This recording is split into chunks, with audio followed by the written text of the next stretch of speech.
organisé au sein de notre établissement, la faculté polydisciplinaire de César, autour de la thématique innovation, intelligence entrepreneuriale et pratique managériale. Donc nous commençons notre mot d'ouverture avec le mot du professeur Boualfa Jawed, vice-doyen chargé de la recherche scientifique et de la coopération au sein de notre établissement. À vous la parole, professeur. Bonjour tout le monde. Au début, donc, je tiens à vous transmettre les salutations de M. le doyen qui a eu un empêchement, qui m'a évidemment confié la tâche de prononcer un petit mot d'ouverture pour saluer l'assistance. Au milieu, je tiens à remercier infiniment Monsieur le vice-doyen à la formation, chers collègues, c'est Oulia, Mounjel, secrétaire général, Monsieur le vice-directeur de laboratoire d'études juridiques, politiques, économiques, collègue du laboratoire, professeur va présenter, un petit trou de mémoire, et le laboratoire également que dirige Monsieur également. Donc, chers collègues, honorables conférenciers, chers collègues, honorable assistance, c'est avec un grand plaisir que j'assiste aujourd'hui avec vous dans l'ouverture des travaux de ce colloque dont l'intitulé est Innovation, intelligence entrepreneuriale et pratique managériale. La faculté polydisciplinaire du TESA n'a cessé au cours des années, depuis sa création en 2003, accumuler l'expérience en matière, bien évidemment, de formation, aussi de recherche scientifique. Et on a le plaisir d'avoir cette multidisciplinarité qui nous permet, bien évidemment, de s'ouvrir sur les autres disciplines et de vivre une expérience unique. Bien évidemment, il y a des contraintes lorsqu'on parle de la multidisciplinarité dans surtout une seule structure. Mais également, les avantages sont multiples et plus particulièrement sont de nature humaine. Et on a l'expérience, bien évidemment, et la chaleur de vivre ensemble dans cette scène des facultés, d'abord qui était jeune et commence à vieillir, ça fait maintenant 20 ans à sa création. Donc, avec les 5 laboratoires, justement, qui coiffent les différents champs disciplinaires. Et d'ailleurs, dans le laboratoire aujourd'hui qui organise cette activité, c'est un laboratoire qui abrite donc, le droit, donc le champ du droit, public et privé, également économie et gestion. Je termine par aussi un grand remerciement à tous les participants, donc bien évidemment professeurs, doctorants, étudiants, honorables d'assistance, que je remercie pour leur présence. Et voilà, merci encore une fois. Merci professeur Boualfa. Donc, pour la suite, nous donnons la parole à professeur Mansour, directeur adjoint du laboratoire de la recherche juridique, politique et économique à la faculté de César. ليسني الشرف أن أشارك في هذا اللقاء العلمي الذي تنظمه شعبة القانون الخاص شعبة الاقتصاد والتدبير في موضوع ذو راهنية، والذي يتشرف مختبر الأبحاث القانونية والسياسية والاقتصادية على أن يكون شريكا في هذا اللقاء العلمي، والذي يعمل دائما على دعم كل هذه الأنشطة التي تكون راهنية، ويعتبر هذا الموضوع من المواضيع الجد راهنية على المستوى الاقتصادي بطبيعة الحال، ولكن على المستوى القانوني كذلك، انطلاقا من الحكم التخصص الذي انتمي اليه. فمجال رياده الاعمال وما يشكله اليوم هو مجال جد مهم، خاصه مع بروز ما يسمى الان بالثوره الصناعيه الرابعه، فيما دخول يعني الذكاء الصناعي وبروزه كمستجد اساسي في مجال رياده الاعمال، حيث اصبحت الرياده الان ليس للراسمال بقدر ما هي رياده للابتكار ولما يسمى الان باقتصاد المعرفه، الذي يساعد على بلورة اقتصادات ناشئه تعتمد على الفكره، تعتمد على التكنولوجيا، تعتمد على التطور التكنولوجي سواء على مستوى الانتاج وكذلك على مستوى استقطاب المستهلكين وكذلك على مستوى السياسات العمومية التي أصبحت تلعب دورا أساسيا في محاولة استقطاب انطلاقا مما يوفره الذكاء الصناعي اليوم من قدرة على حصر أهم الشركات الكبرى القادرة مستقبلا على المساهمة في النمو الاقتصادي. إذا يساعد كذلك الذكاء الصناعي على اختيار أجود الاقتصادات وأكثرها نجاحا. يسعدني أن أكون حاضرا معكم في هذا اللقاء والاستفادة من مداخلاتكم القيمة، والمختبر كذلك سعيد بفرق بحثه في مجال القانون العام والقانون الخاص والاقتصاد، ونتمنى لكم التوفيق إن شاء الله وشكرا. Mansour, donc la parole maintenant est à Madame Samira Touet, directrice du laboratoire Hermote de la Faculté des sciences juridiques, économiques et sociales de Fès, à la parole. Monsieur le Président, chargé de la recherche scientifique et de la coopération de la Faculté pluridisciplinaire de Fès, Monsieur le directeur du laboratoire études et recherche en management, laboratoire interdisciplinaire de recherche en économie, finance et management des organisations, professeur Monsieur le directeur adjoint du laboratoire des recherches juridiques, politiques, économiques et de la faculté économique de la faculté pluridisciplinaire de Kazan. Chers collègues, honorables assistants, c'est avec une grande joie que je représente aujourd'hui le laboratoire études et recherches en management des organisations et du territoire, Hermote. Et je saisis bien évidemment cette occasion pour remercier encore une fois professeur Bousseina, qui est l'initiatrice de ce partenariat. Ce colloque est une occasion pour débattre et réfléchir sur des problématiques et des concepts qui sont l'innovation, l'intelligence entrepreneuriale et pratique managériale. Comme vous le savez, l'innovation, l'intelligence entrepreneuriale et les pratiques managériales constituent un triptyque fondamental dans le paysage économique moderne, puisque l'innovation est le moteur du progrès et de la compétitivité. L'intelligence entrepreneuriale se caractérise par une acuité à détecter les opportunités là où d'autres ne voient pas des obstacles. L'intelligence entrepreneuriale est une propension à prendre des risques calculés et une résilience face à l'échec. Merci pour votre attention. Mon mot en tant que représentante du comité d'organisation de ce colloque, c'est d'abord de vous souhaiter la bienvenue parmi nous. Donc, je commence à remercier d'abord messieurs les vice-doyens, monsieur le vice-doyen professeur de la recherche scientifique et de la coopération, monsieur le vice-doyen des affaires pédagogiques, monsieur le secrétaire général de la faculté polydisciplinaire de CESA. Je remercie aussi monsieur Mansour en tant que directeur adjoint de notre laboratoire de CESA et madame Touet, professeur Touet en tant que directrice du laboratoire Hermote.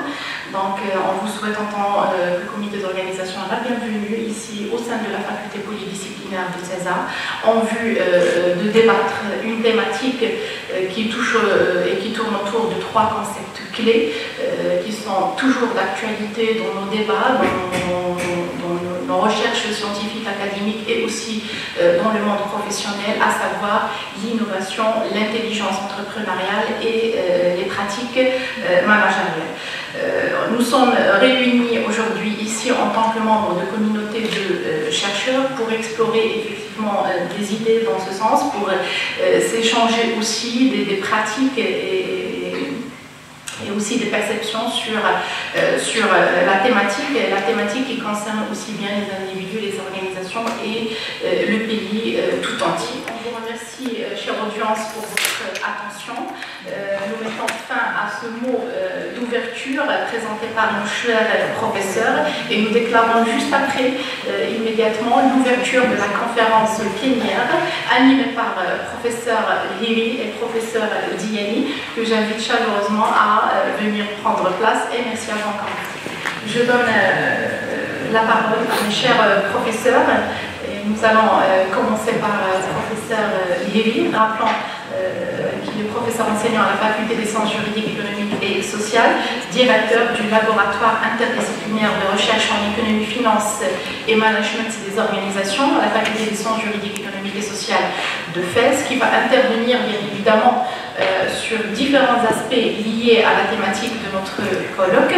Par la suite, son intervention sera suivie par celle du professeur Diani. Je rappelle qu'elle est professeure enseignante, chercheur à la faculté des sciences juridiques, économiques et sociales de Fès et présidente et cofondatrice du Centre marocain des études et de recherche sur l'entreprise sociale. Merci pour votre attention. À vous la parole, professeur.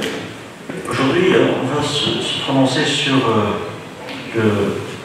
l'entreprise, la relation entre l'entreprise et l'innovation. Tout à l'heure, dans les discours au cours de la séance inaugurale, on a associé l'entreprise à plusieurs éléments, notamment l'innovation. Aussi l'agilité, mais il ne faut pas oublier l'humain. Le risque, voilà, c'est des choses qu'il ne faut pas, je pense, oublier. C'est, disons, l'opération entrepreneuriale, c'est une opération extrêmement complexe. Mais ce qu'il faut dire, c'est que l'entreprise, c'est l'institution suprême de l'économie de marché. Et c'est par l'entreprise, bien sûr, que va passer l'investissement privé.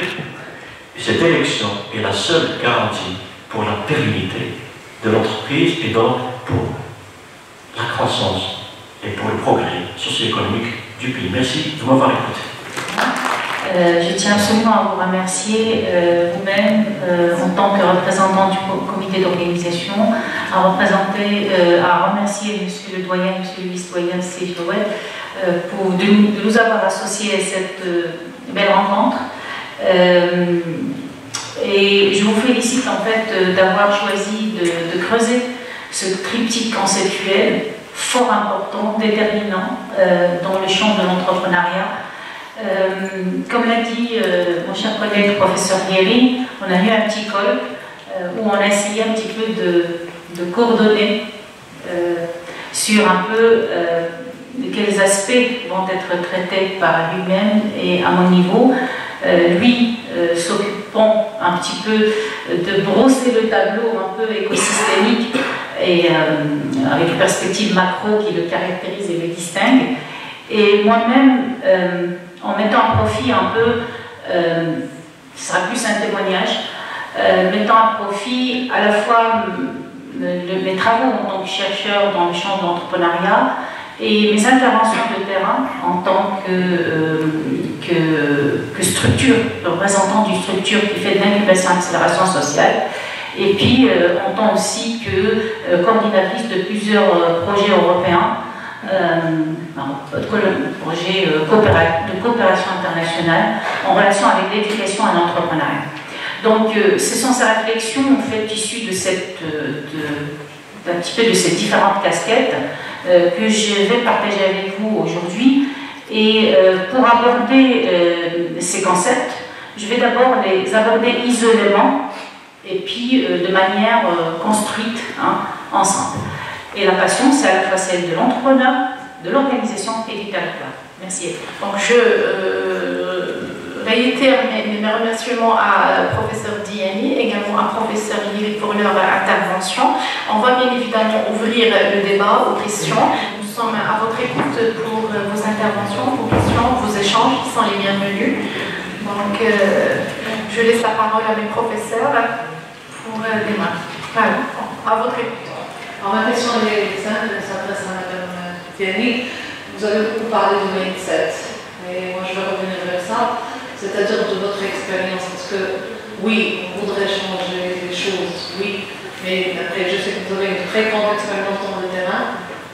Moi je serais curieuse que de savoir chez moi les propositions, une proposition, parce que finalement on a partagé l'expérience du statut national de l'étudiant entrepreneur.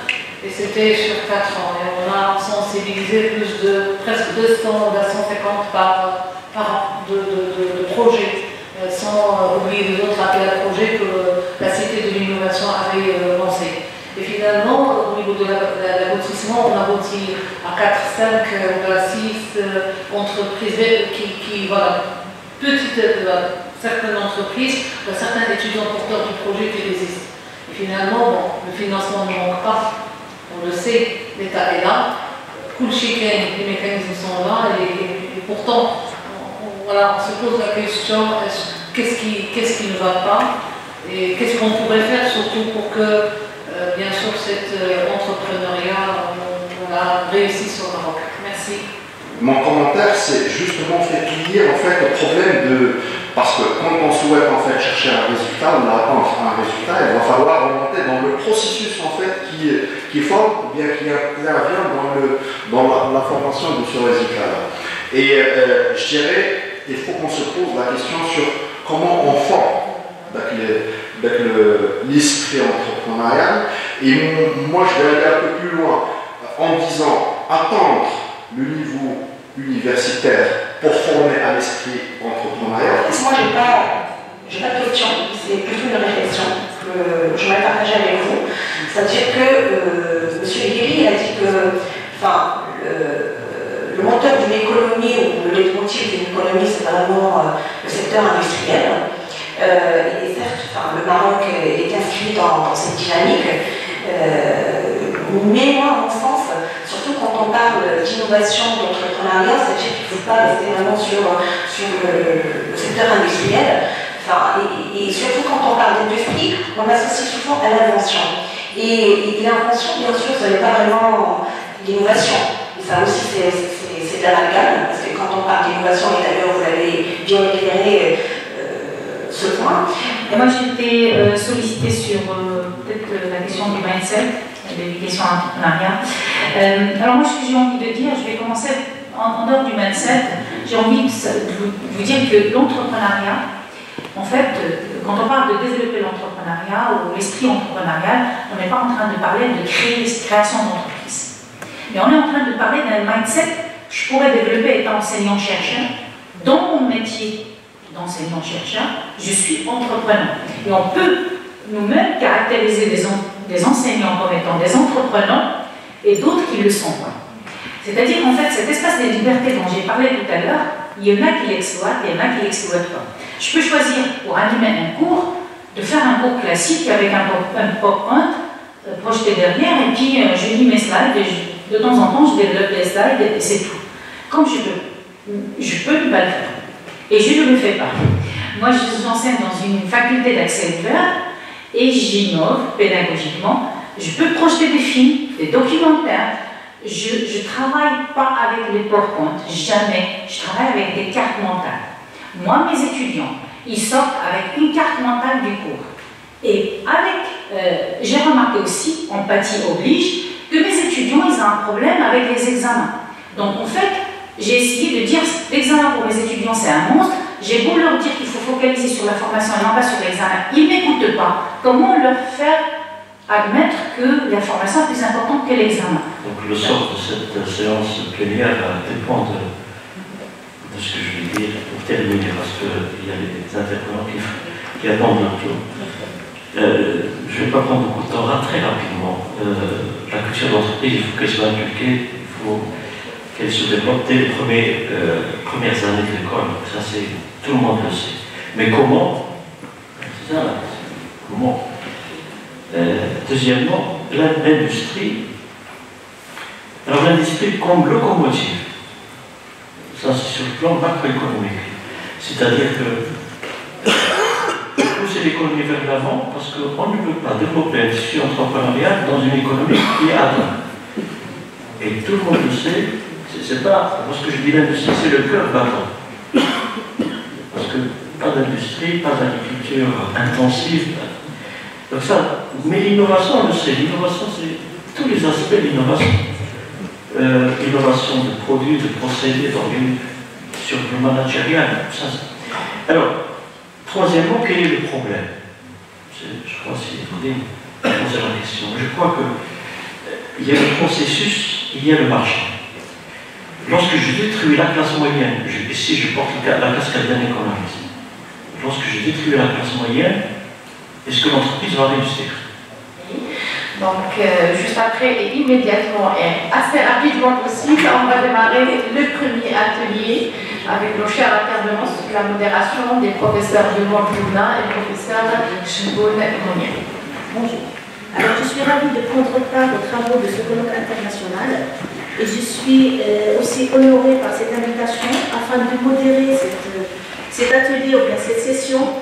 Bien évidemment, la modération elle va se faire en collaboration avec mon amie et ma collègue Mme Cheboumonia qui nous vient de la faculté polydisciplinaire de Rican. Cette session, bien cet atelier va se coucher principalement sur l'entrepreneuriat et l'innovation à travers les interventions, à travers aussi la participation de nos honorables invités. Alors lors de cette session, on va essayer de faire le tour de la question entrepreneuriale en la combinant avec l'innovation, bien évidemment en tentant de cerner les tenants et les aboutissants de cette combinaison et son impact sur le développement des entreprises, sur le développement des territoires et sur bien évidemment sur l'entrepreneur, comme ça a été dit, ça a été bien explicité à travers les deux pertinentes interventions de nos chers collègues. Nous ouvrons le bal par notre premier invité, et qui est le professeur Hamid Akdim. Merci, chers collègues, mesdames et messieurs, bonjour, ravi de partager cette tribune. En fait, une thématique sur laquelle en fait, nous avons commencé à travailler depuis un certain moment, bien entendu qui s'inscrit dans la lignée des objectifs de ce colloque intitulé Innovation, intelligence entrepreneuriale et pratique managériale. Pour commencer, je vous invite à observer attentivement ces quelques photos, quelques secondes, et je peux vous dire et vous confirmer très rapidement que ces photos sont montées de toutes pièces par des algorithmes, par la force en fait de l'intelligence artificielle. Et le passage d'une société capitaliste industrielle qui fait la distinction entre les tâches manuelles et les tâches cognitives, bien entendu en considérant les tâches cognitives, à une société d'intelligence artificielle où on va distinguer entre des compétences standardisées et des compétences non standardisées. Je vous remercie. Merci, professeur Abdi, pour votre présentation. On va passer directement au professeur Zahraoui, Roman, et Madame Julie Wafa, qui vont nous parler. Alors, votre intervention, professeur, s'intitule L'accompagnement dans le pendant à l'échec de l'entrepreneuriat innovant, nouvelles approches du financement des firmes innovantes. Je vous cède la parole, professeur. Bonjour tout le monde. Donc, je vais enchaîner directement pour gagner du temps. Je vais en même temps rebondir sur l'intervention de M. Chatron concernant donc, la faillite des entreprises ou bien le taux de mortalité des entreprises. Et en même temps, donc, je vais enchaîner avec l'intervention de Mme Diani dans le cadre de la parole des échecs, bien l'échec entrepreneurial. Bon. Donc, modeste intervention s'intitule l'accompagnement dans le rebond à l'échec de l'entrepreneuriat innovant, nouvelle approche du financement des firmes innovantes. Bon. Je vais essayer d'insister principalement sur le premier volet qui est l'accompagnement dans le rebond à l'échec. Sûrement, vous le savez déjà que la littérature en entrepreneuriat s'intéresse beaucoup d'une part à l'accompagnement des créateurs d'entreprises, mais à l'échec entrepreneurial. Et plus encore les études académiques, j'ai trouvé peu d'études qui se sont intéressées à l'accompagnement de l'échec entrepreneurial. C'est pourquoi je me suis intéressé à ce côté-là. L'échec, oui, mais qui peut rebondir l'échec, qui peut aider à ressortir l'échec. Il y a toujours les gens, les familles les plus proches, et donc il y a toujours dans ce sens-là les plus proches. C'est pourquoi j'ai vu que même dans le cas de financement, il y a les acteurs les plus proches qui peuvent contribuer dans ce sens-là. Madame la Présidente, je termine par ces mots-là. Je vous remercie et merci, chère audience. Merci, professeur Zahraoui. Donc, je passe directement aux exposés suivants de Madame. Alors, professeur Midhat Fatem Zahra, qui va parler. Alors, votre exposé s'intitule Le processus entrepreneurial à l'épreuve de l'intelligence artificielle, cas de ChatGPT. Donc, on revient encore à l'intelligence artificielle avec vous. À vous la parole. La démarche entrepreneuriale se base sur deux logiques. Une première logique, qui est la logique entrepreneuriale, qui reprend le processus entrepreneurial en partant de l'idée de création jusqu'au démarrage. Une deuxième logique, c'est la logique managériale, qui met surtout l'accent sur les qualités du manager. Le manager peut être lui-même l'entrepreneur ou un manager auquel l'entrepreneur va se référer pour gérer son entreprise, pour arriver à la phase de création. Alors actuellement, on peut intégrer une autre logique, c'est la logique de l'intelligence artificielle. Moi j'ai choisi ChatGPT parce que c'est une forme majeure, on va dire, la plus aussi aujourd'hui utilisée, qui est ChatGPT. Alors, en réfléchissant à cette problématique, on va dire, je me suis posé un certain nombre de questions que je vais partager avec vous. La première, c'est que, est-ce que véritablement l'intelligence artificielle, ChatGPT, va apporter quelque chose à cette démarche entrepreneuriale? On sait que la démarche entrepreneuriale, c'est un ensemble de phases, d'étapes successives, une qui suit l'autre, des fois de manière itérative, d'autres pas. Des fois, la démarche est respectée, d'autres fois pas. En tout cas, est-ce qu'il y a des apports? Et une première question qui m'est venue, c'est que, est-ce que finalement, après les interventions de Madame Diani, de M. Léry et des autres intervenants, est-ce que ChatGPT, l'intelligence artificielle, peut-elle démocratiser le processus entrepreneurial? Est-ce qu'elle peut le faciliter? Est-ce qu'elle peut précipiter le changement? Est-ce qu'elle peut créer de nouvelles opportunités? Ou à l'inverse, présentera-t-elle des menaces dans la même démarche? Va-t-elle permettre le déclin ou la renaissance d'un projet entrepreneurial? Va-t-elle renforcer les compétences nécessaires à l'exécution de la substitution des activités? Protocole décédé malheureusement au Canada en 2021. C'est donc attention au virus de l'intelligence artificielle, la représentation parfaite endort le cerveau. Donc un artiste, une représentation parfaite, mais il ne faudrait pas que le cerveau de l'entrepreneur dorme.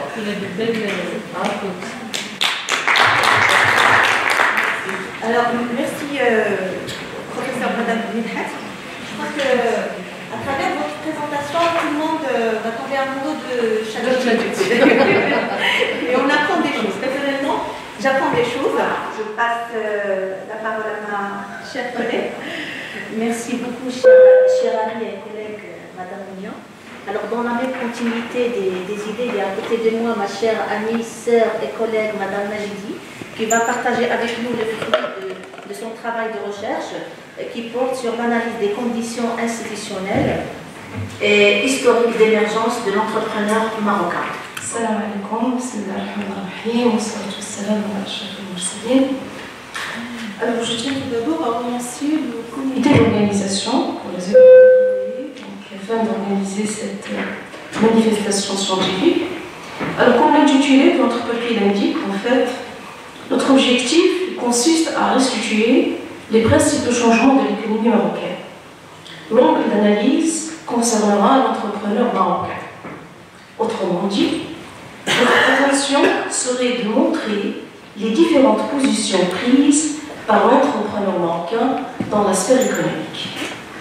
Alors, il est communément donc admis que l'État, que l'histoire du secteur privé donc, au Maroc, elle est intimement donc liée à l'État. L'État qui a joué un rôle déterminant dans son émergence, et ceci donc à travers deux mécanismes, la marocanisation et la privatisation. Ces deux mécanismes, ils ont favorisé le transfert des activités vers l'acteur local, ça veut dire l'entrepreneur. Nombreux sont les travaux qui ont essayé un petit peu de comprendre cette relation entre l'État et le secteur privé.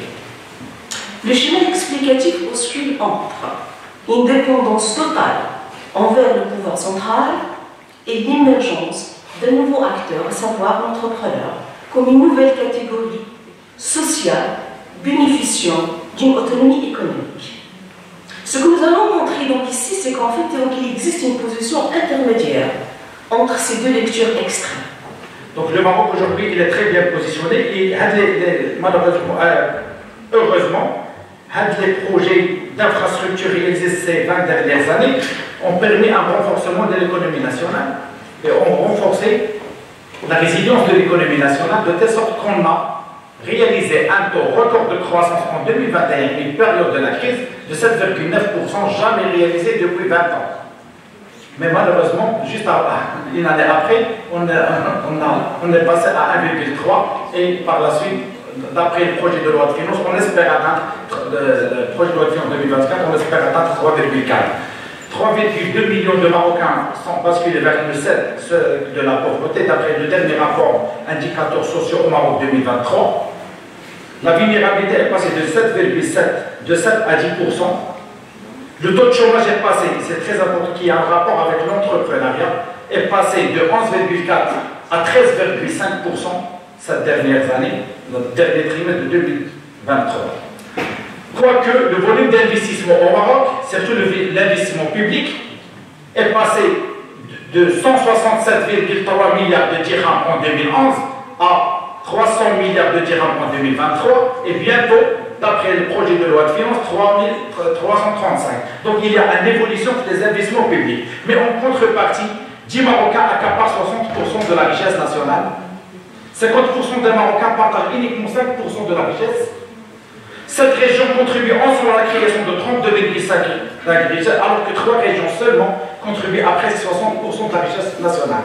Donc il y a une disparité dans la création de la richesse, une disparité territoriale qui est impactée et liée directement avec le taux de chômage, d'où la corrélation positive entre le taux de chômage, l'entrepreneuriat et les disparités territoriales et la création de la richesse dans les régions. Merci, professeur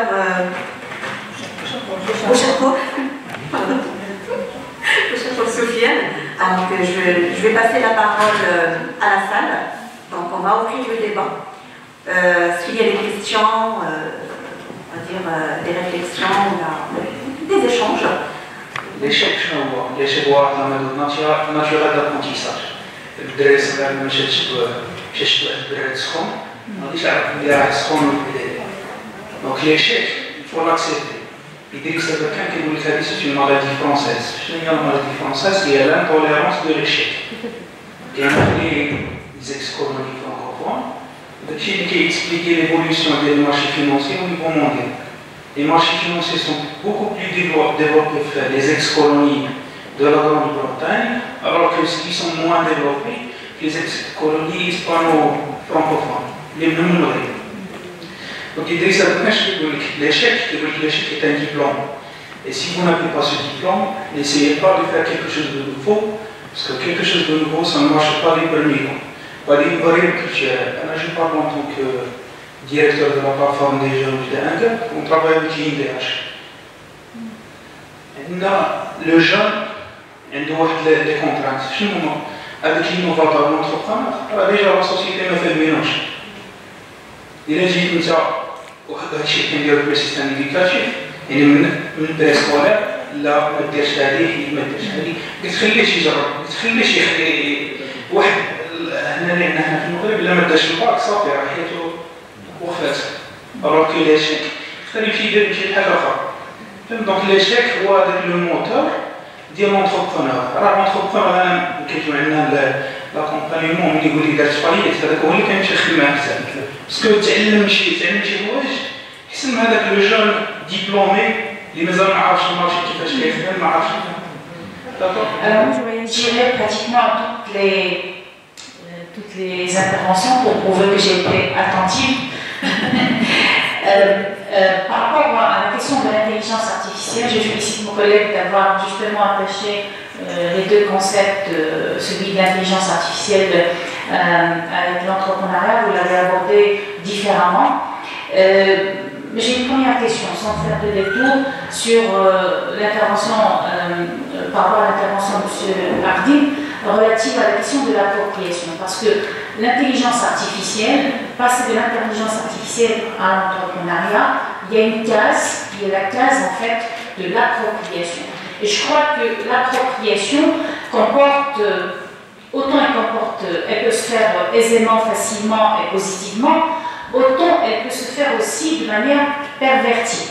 Et moi, je m'amuse à dire tout le temps, les concepts sont bien beaux, mais ce sont les acteurs qui pervertissent les concepts. Donc, merci pour ces commentaires, je dirais ces réflexions, ces questions, bien entendu, en fait, qui renvoient en fait à l'importance de la thématique. La question de l'intelligence artificielle, je l'ai bien évoqué, je l'ai bien expliqué à la fin en fait, de ma présentation. Il n'y a aucune intelligence en fait plus importante que l'intelligence humaine. L'intelligence artificielle est faite justement pour être d'appui et de support justement en fait pour l'intelligence humaine. Alors comment, de quelle manière, c'est ce qu'on est en train en fait d'explorer et de voir ensemble. Par rapport à la question de l'appropriation, la problématique qui se pose, c'est que l'intelligence quand même, l'évolution de l'intelligence artificielle a une spécificité dans la mesure où il évolue d'une manière rapide et intense, plus par exemple que l'évolution des textes juridiques qui régissent et qui influencent par exemple le comment, l'éthique, qu'est-ce qui est toléré et qu'est-ce qui n'est pas toléré, et ainsi de suite. Alors effectivement, la question de l'appropriation, elle se pose. Je crois qu'aujourd'hui, on peut parler de l'appropriation. On est dans une phase où les entrepreneurs, nous avons affiché le digital, la signature, s'inscrire dans un appel à projet, etc. Mais juste, pour moi, de toute façon, j'ai commencé par le dire, il n'y a pas une meilleure intelligence que une intelligence. Le cerveau humain, c'est une intelligence, et aucune intelligence ne peut l'obtenir. Et dans ce cas, je dis, si vous n'arrivez pas à poser les bonnes questions, vous ne pouvez pas avoir les bonnes réponses. Donc, déjà qu'il y a de côté, il y a le profil lui-même de l'entrepreneur. C'est un profil particulier. Et on ne sera pas dans la standardisation. Parce que les questions ne seront pas les mêmes. Pour moi. En tout cas, aujourd'hui, c'est une réflexion. Nos entrepreneurs, même les plus jeunes, ceux qui savent manipuler l'outil, on va dire, digital, sont capables d'utiliser ChatGPT. Madame Diani, en fait, qui a insisté sur le fait qu'il faut créer un entrepreneur, il faut le créer, c'est ça. Juste vous signaler que parmi les résultats de mes études, c'est qu'en fait, donc la figure d'entrepreneur, telle qu'elle est définie par Chamberlain, elle revient aux grandes entreprises. Ce sont donc les entreprises qui nous viennent de la période qui ont existé depuis donc, la période de la mondialisation. Pourquoi? Parce que ces entreprises elles sont capables de créer une dynamique donc, industrielle, ils ont des moyens financiers. On a proposé une série de réformes au tableau. Le moins 10 au moins H. Un coefficient entre le mieux 10 ans et le moins 10 ans parce que كنا نلقاو واحد ياخذ لو مارشي في موان 10 ans ويخليك في مجمع ما تقدرش تمشي معاه للمحكمه باسكو لو ديلي غادي تمشي تستنى حتى تحكم المحكمه عاد تولي تلانسي ان اوتر مارشي وتيتعطلوا مشاريع كبار بزاف وضايعين في لافير وما بقاش هذا لو بلان دو ولا يدير واحد لو بلان دو شارج يعني ياخذوا بعين الاعتبار في ليتيد دو دوسي لي زونتربريز اللي كانوا يحتكروا واحد لونتربريز كدير بزاف لي مارشي وبالتالي ما تتنفذش لي مارشي ديالها كتاخذ كاع لي زابيل دابر وما تتنفذش دابا غادي يدير واحد البلان دار غادي ولكن هذا ما يعنيش انه المغاربه ديما كيكونوا اذكى من القانون كنبقاو تحايلوا على القانون اللي هذا كما قلت الحل الوحيد في التربيه وهذا هو الرول ديالنا اون طونك يونيفرسيتي كنا نفتحوا دي نوفو شونتي pour innover et proposer de nouvelles actions pour accompagner اللي نقدر نقول انا اليوم الاداره ولات تتسمع شويه خاصهم غير لي زيدي اللي يوصلوا لهم ونتبلغوا بهم دونك هاد لا كونتراكتواليزاسيون ما بين لونيفرسيتي لو كونساي ريجيونال هما الاساتذه حضروا في البي دي ار وتيعاودوا في البي دي ار تيحضروا اون طونك زيكسبير مع دي برو كابيني دو ريشيرش دونك سي نورمال راه هما اللي تيواخدين السوق فاليونس etc. تبارك الله هما اللي بيب بروبوزي هاد لي زاموندمون ليطا اي بيب تاتر ايتيل اللي بغيت نقول اون فان دو كونت سي كو كنهضروا شويه بحرقه باسكو اون سي كو او ماروك on peut faire des choses extraordinaires. On a les moyens, on a tout les ingrédients de réussite. Comme on a جبنا la coupe diamant, كيما غادي ننجحوا نديروا 3000 كيلومتر l'autoroute d'ici 2030 alors qu'on est même en 1800 d'abord. قالها سيدنا غادي نديروها غادي تدار. Donc on peut réussir plein de choses. Donc les بغيت نعطي un message للجان انهم يكونوا confiants وهادو que des idées de recherche اللي خصكم تخدموا عليهم لانهم هما l'avenir. هما l'avenir ونتمنى لكم bonne chance. Pour rebondir sur l'intelligence artificielle, Monsieur Akhdin, il a présenté donc une photo, donc un jeu d'échecs. Pour vous dire, donc, à l'époque c'était donc, je crois, le champion du monde en échecs, de russe, par contre. Donc il y avait donc soi-disant un défi, donc contre appareil, je considère appareil. Soi-disant, je ne considère pas comme intelligence artificielle. Donc, au moment donc, du jeu, le champion il a abandonné. Donc, par la suite, ils ont demandé pourquoi vous avez abandonné. Donc, il n'y avait pas donc un gagnant en perdant. Il a abandonné. Il a dit qu'à ce moment-là, j'ai compris, c'est parce que ce matériel-là, selon moi, il apprend de mes cours. Donc, sur ce, on arrive à la fin de cette première session. Innovation, intelligence entrepreneuriale et pratique managériale. Désolé du retard, c'est indépendamment de notre volonté. Donc on va commencer par l'intervention de Madame Nassa Asma, la thématique, sur la thématique l'entrepreneuriat digital, l'entrepreneuriat et enjeux pour l'entrepreneur marocain. À vous la parole, Madame. Bismillahirrahmanirrahim. Bonjour tout le monde, mesdames et messieurs, chers étudiants et étudiantes. C'est avec un grand plaisir que je suis présente avec vous aujourd'hui pour présenter une communication intitulée L'entrepreneuriat digital, opportunités et enjeux pour l'entrepreneur marocain. Une communication que j'avais préparée en collaboration avec une collègue, Madame Saïda Nassou. Moi, c'est Asma Nassar. On fait partie toutes de l'École nationale de commerce et de gestion du champ. Alors, le plan de la communication, je vais commencer par une introduction, puis quelques définitions de l'entrepreneuriat digital, puis développer l'entrepreneuriat digital selon 4 visions, en essayant d'englober 4 paradigmes qui traitent par défaut l'entrepreneuriat, sur lesquels j'ai essayé de travailler pour transposer les mêmes paradigmes, même par rapport à la vision de l'entrepreneuriat digital. Puis par la suite, je vais enchaîner par la présentation de quelques modèles qui ont déjà traité l'adoption des nouvelles technologies sur le plan individuel, parce qu'à la fin, en premier et en dernier lieu, l'entrepreneuriat est initié par l'entrepreneur qui, selon les perceptions, les croyances qu'il a envers les nouvelles technologies ou bien l'évolution technologique, il pourra bien sûr l'adopter comme moyen de mener des affaires au niveau de son activité, puis clôturer par la conclusion. Alors, pour en guise d'introduire la communication, j'ai voulu décortiquer l'intitulé de l'entrepreneuriat digital en traitant les 2 concepts séparément. Le premier concept, c'est le concept de l'entrepreneuriat.